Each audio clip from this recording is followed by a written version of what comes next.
عندنا سيدي راجل مسكين خدام خدمة ديال راسو، كيبيع النعناع. خرج مسكين للصخرة، ضرباتو سيارة، مول الأمانة دا أمانتو. اللي قتلوه سكران. إيوا هذا الراجل اللي تقتل مشى مسكين. المرأة اللي ممكن تستافد من داك التعويض ديال التأمين ما كاين والو. ضاعت المرأة وضاعوا الدريات، وتشردت المرأة وتشردوا الدريات. ما بانوش ليك واخا ما كاين باس. المرأة اللي طلقت من الراجل كان كاري، بقات هي شاده الدار ديال الكرا.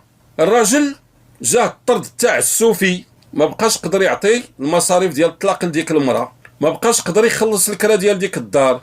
اشنو وقع ليه؟ اهمال الاسره. اشنو؟ دخل الحبس. راه ماشي اهمال الاسره، راه الراجل جات الطرد تاع السوفي وما بقى عنده باش يخلص ودخل الحبس. منين دخل الحبس المرأة ما عندها باش تخلص الكرا، تحكمت بالافراغ، مشات تشردات لا هي ولا بناتها. وزيد الامثله كثيره جدا. هاد الناس يا اخواننا ايها المسلمون، تبعوا مزيان، يا اللي كيغويوكم بالدفاع عن المرأة، هؤلاء والله لا يدافعون إلا عما يدخل جيوبهم، ولا يدافعون إلا عن مصالحهم. وراك شتوا الجرائم المالية اللي إلا حصل شي واحد فيهم كتشوف الفضائح اللي داير. ما كيخلص ضريبه للدوله، وكيختلس الاموال العامه، وكيبيض الاموال، وكيتاجر في البشر، وكيتاجر في المخدرات مثلا، وكيدير المصائب الكحله. يجيو يوريونا ريوسهم ويبينوا لنا بانهم